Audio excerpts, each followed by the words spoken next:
Assalamualaikum warahmatullahi wabarakatuh. Perkenalkan, nama saya Mila Norosita, NIM 233111002. Di sini saya akan menjelaskan sedikit materi tentang 7 Asmaul Husna. Nah, yang pertama, penjelasan makna 7 Asmaul Husna beserta contoh nyata dalam kehidupan sehari-hari.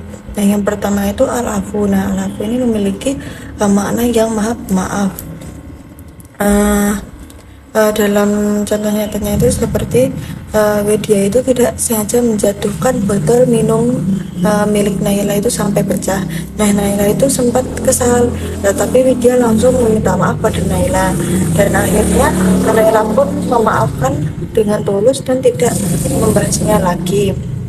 Nah, yang kedua itu Ar-Razzaq. Ar-Razzaq ini memiliki makna yaitu yang maha pemberi rezeki.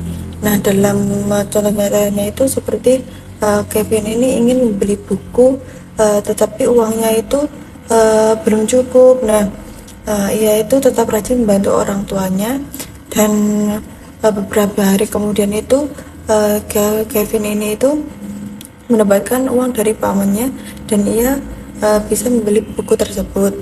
Nah, yang selanjutnya itu Ador. Ador ini memiliki makna yaitu maha pemberi kemudaratan atau bahaya. Nah, dalam contoh nyatanya itu seperti Budi itu gagal dalam ujian matematika. Nah, Budi ini sedih, tetapi kemudian mulai belajar lebih giat lagi, dan bertanya pada gurunya apa yang tidak dimengerti olehnya, dan pada ujian berikutnya itu nilainya itu jauh lebih baik daripada sebelumnya. Nah, yang selanjutnya itu An-Nafi. Nah, An-Nafi ini memiliki arti yang memberi manfaat atau kebaikan. Nah, contoh nyatanya itu seperti Dini itu pandai menggambar. Nah, yaitu membantu temannya membuat poster tugas sekolah. Nah, temannya itu jadi terbantu dan mendapatkan nilai bagus berkat Dini. Nah, yang selanjutnya itu Al-Hasib. Al-Hasib ini memiliki makna yang maha menghitung atau maha cukup. Nah, dalam contoh nyatanya itu seperti uang jajan Raffi itu tidak banyak, tetapi ia selalu mengatur keuangan itu dengan baik, dan ia tidak boros dan tetap bisa membeli makanan serta menabung sedikit demi sedikit. Nah, selanjutnya itu Al-Hadi. Nah, Al-Hadi ini memiliki makna yang maha pemberi petunjuk. Nah, dalam contoh nyatanya itu seperti awalnya itu Rina itu sering malas belajar. Nah, suatu hari ia mendapatkan nasihat dari gurunya, dan mulai mencoba berubah sedikit demi sedikit. Nah, lama kelamaan Rina itu menjadi lebih rajin dan nilainya itu meningkat. Nah, selanjutnya Al-Khaliq. Nah, Al-Khaliq ini memiliki makna yang maha pencipta. Nah, dalam contohnya kata itu seperti saat pembelajaran IPA. Nah, guru itu menunjukkan bagaimana biji kecil itu bisa tumbuh menjadi tanaman besar, dan murid-murid pun kagum dan menyadari kebesaran Allah yang sebagai sang pencipta. Yang kedua itu menyebutkan dalil nakli masing-masing Asmaul Husna itu beserta konteksnya. Nah, yang pertama Al-Afu. Dalam Quran surat Al-Hajj ayat 60 yang berbunyi innallaha la'afun ghafur. Dalam konteksnya itu Allah menegaskan sifat-sifatnya itu yang senantiasa memaafkan hamba yang bertaubat, bahkan dosa-dosa besar pun dapat dihapuskan oleh Allah Subhanahu wa taala. Nah, yang selanjutnya Ar-Razzaq. Nah, Ar-Razzaq ini dalam Quran surat Az-Zariyat ayat 58 yang berbunyi innallaha huwar razzaqu dzul quwwatil matin. Dalam konteksnya itu Allah menjamin rezeki seluruh makhluk, termasuk burung yang sedang mencari makan di langit. Nah, yang selanjutnya Ador, yaitu pada Quran surat Yunus ayat 107 yang berbunyi wa iyam saskallahu bidurya fala kashifa lahu ilahu. Dalam konteksnya itu Allah menjelaskan bahwa segala musibah dan bahaya itu hanya terjadi atas kehendak Allah. Nah, sebagai ujian atau bentuk kasih sayang yang tersembunyi.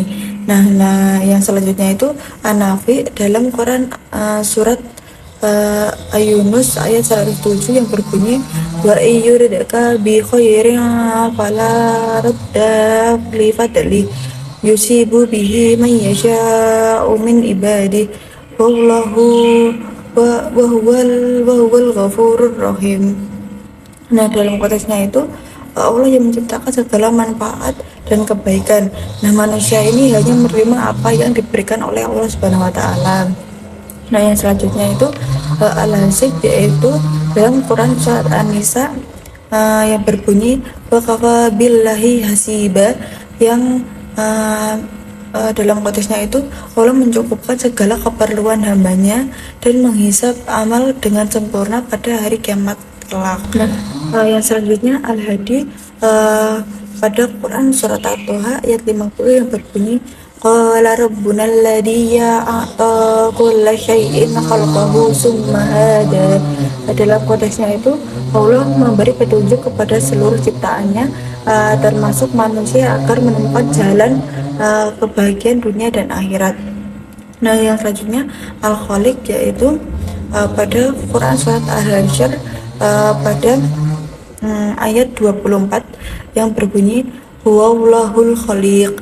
Dalam konteksnya itu Allah memperkenalkan dirinya itu sebagai pencipta langit dan bumi yang sempurna. Yang selanjutnya itu menganalisis keterkaitan Ar-Razzaq dengan etos kerja dan Al-Hadi dengan hidayah. Nah, yang pertama Allah itu sebagai Ar-Razzaq yang artinya maha pemberi rezeki. Nah, semua yang kita dapatkan itu seperti makanan, uang, kesehatan, dan juga ilmu itu berasal dari Allah. Namun penting untuk dipahami bahwa rezeki itu tidak datang begitu saja tanpa usaha. Nah, Allah itu memang sudah menjamin rezeki setiap manusia, tetapi manusia itu tetap harus berusaha untuk mendapatkannya. Misalnya itu seperti seorang siswa yang ingin mendapatkan nilai bagus, tetapi tidak cukup hanya berdoa saja, tetapi juga harus belajar dengan bersungguh-sungguh, mengerjakan tugas dengan baik, dan mendengarkan penjelasan dari guru. Nah, dari situ itu kita belajar bahwa usaha dan doa harus berjalan bersama. Jadi percaya kepada Ar-Razzaq itu bukan berarti kita boleh malas, tetapi justru harus lebih semangat berusaha. Nah, selain itu Allah juga memiliki sifat Al-Hadi, yaitu maha pemberi petunjuk. Nah, dalam kehidupan manusia itu sering mengalami kebingungan atau melakukan kesalahan. Nah, di sinilah peran Allah itu sebagai pemberi petunjuk. Nah, namun petunjuk itu tidak datang begitu saja tanpa usaha dari manusia. Nah, kita itu harus mau belajar, mau mendengarkan nasihat, dan berusaha memperbaiki diri. Misalnya itu seperti ada seorang siswa yang awalnya itu sering malas belajar, setelah mendengarkan nasihat dari guru atau orang tua, ia itu mulai sadar dan mencoba untuk berubah sedikit demi sedikit dan lebih baik. Dan perubahan itu tanda bahwa siswa itu diberi petunjuk oleh Allah. Nah, yang selanjutnya memberikan contoh implementasi al-afu dalam melakukan kesalahan orang lain.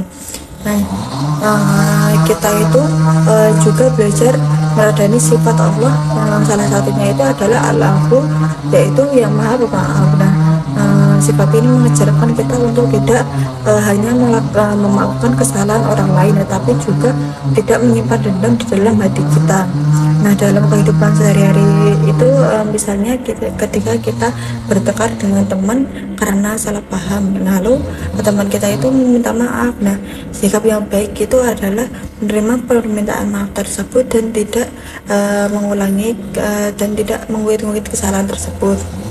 Nah, dengan begitu hati kita itu menjadi lebih tenang, dan hubungan dengan orang lain itu juga tetap berjalan dengan baik. Nah, itu saja yang dapat saya sampaikan. Kurang lebihnya mohon maaf. Wassalamualaikum warahmatullahi wabarakatuh.